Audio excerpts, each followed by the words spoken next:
விழுப்புரம் அருகே நள்ளிரவில் நடைபெற்ற கோவில் திருவிழாவில் தேர் மீது எதிர்பாராத விதமாக மின்சாரம் பாய்ந்ததில் பள்ளி மாணவர் உட்பட 2 பேர் சம்பவ இடத்திலேயே உயிரிழந்தனர்.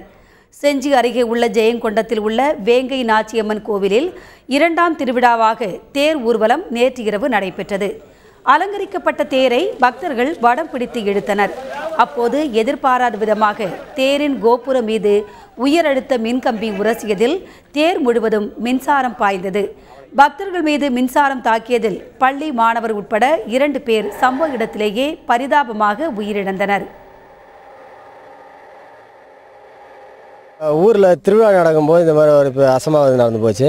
மேலே இருக்கிற லைன் தெரியாமல் தேர் எடுத்ததுனால லைன் டச் ஆகிட்டு 2 பேர் ஸ்பாட்டில் அவுட் ஆகிட்டாங்க. இன்னும் 2 பேர் மட்டும் காலேஜ் படிக்கிற 2 பேர் ஸ்டூடெண்ட்டுங்க. அவங்க பாண்டிச்சேரி ஜிப்மருக்கு அட்மிட் பண்ணியிருக்காங்க. அது என்ன கவலைக்கிடமாக இருக்குதுன்னு சொல்லியிருக்காங்க. அது என்னன்னு தெரில.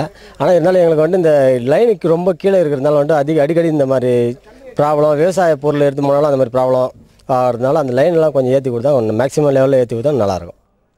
தேர் மீது மின்சாரம் தாக்கிய சம்பவத்தில் படுகாயமடைந்த மேலும் 2 பேர் புதுவை ஜிப்மர் மருத்துவமனையில் அனுமதிக்கப்பட்டுள்ளனர். தகவல் அறிந்து சம்பவ இடத்திற்கு வந்து ஆய்வு மேற்கொண்ட மாவட்ட காவல்துறை கண்காணிப்பாளர் மனோகரன் அவருடைய உத்தரவின் பேரில் போலீசார் வழக்கு பதிவு செய்து விசாரணை மேற்கொண்டு வருகின்றனர்.